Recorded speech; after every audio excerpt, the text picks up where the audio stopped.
You know how there's a common stereotype about being a middle child? It generally means that you are underappreciated, often sandwiched between your elder and younger sibling. Well, I think it kind of applies to the KTM 250 Duke as well, especially when it comes to offering the KTM-like performance. On one hand, you have the fun and affordable 200 Duke, and on the other hand, you have the positively manic 390 Duke. Among the three, the 250 Duke offered a middle ground by being the calm and composed sibling, but that is not what we want from a KTM, do we now? Well, just like the 390 Duke, the 250 Duke has received a comprehensive generational update. Does it leave a bigger mark this time around? Let's find out.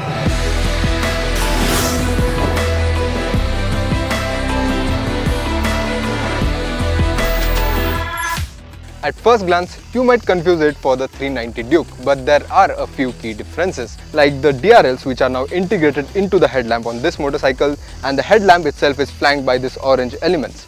The fuel tank extension also get a less sharper design compared to the 390, but the rest of the package is more or less similar to the 390 Duke.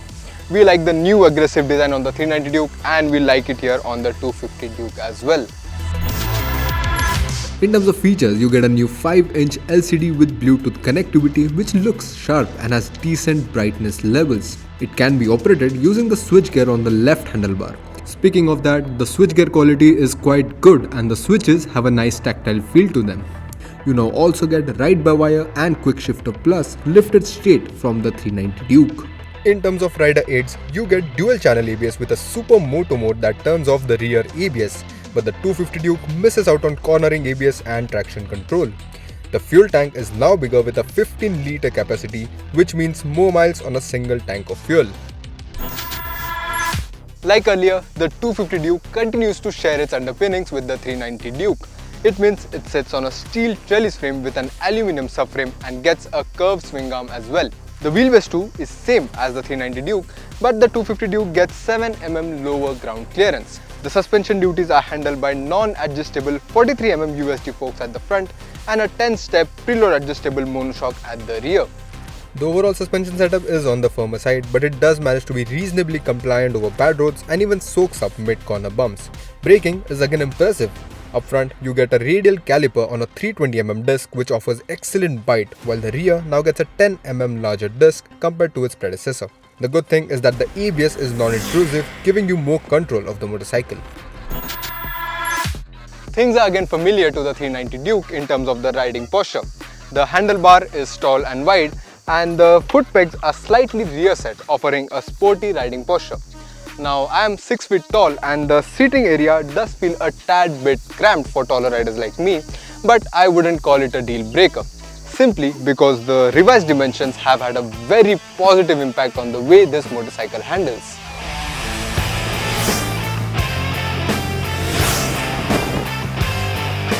That's what I'm talking about. The shorter wheelbase and the sharper rake angles have made the 250 Duke an absolute hoot to ride, especially when you need to make quick directional changes corners after corners. This also means riding the 250 Duke in the low-speed seated traffic is now going to feel a lot easier and fun. The weight is now more concentrated on the front wheel, which gives it great stability while cornering. Another thing to note is that the 2024 250 Duke is 8 kg lighter than its predecessor.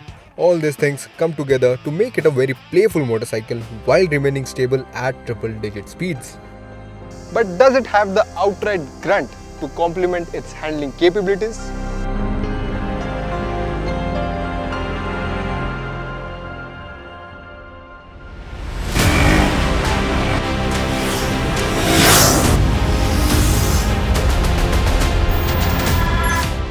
Now this is one of the biggest updates on the 2024 250 Duke.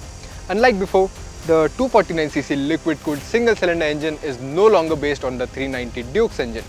Yes, the bore and stroke figures are the same as before, but it now gets a single overhead camshaft instead of a double overhead camshaft like its predecessor. All these updates mean that the 250 Duke now has a better low-end grunt compared to the previous gen model. The taller gearing complements the overall character of the engine and you don't have to keep switching between gears. The meteor low and mid-range does make it feel faster off the line. However, the overall performance is still on the relaxed side with the torque well spread across the rev range. On top of that, the refinement levels have also been significantly improved, and the 250 Duke now feels even more well-rounded both as a city and highway motorcycle. So the performance isn't as manic as you would want from a KTM motorcycle. But does that make the 250 Duke a bad motorcycle? Not by any scale of measurement. You see, the 2024 250 Duke has made a huge leap in almost all departments. And the best part, it still costs the same as the outgoing model at Rs 2.39 lakh ex showroom.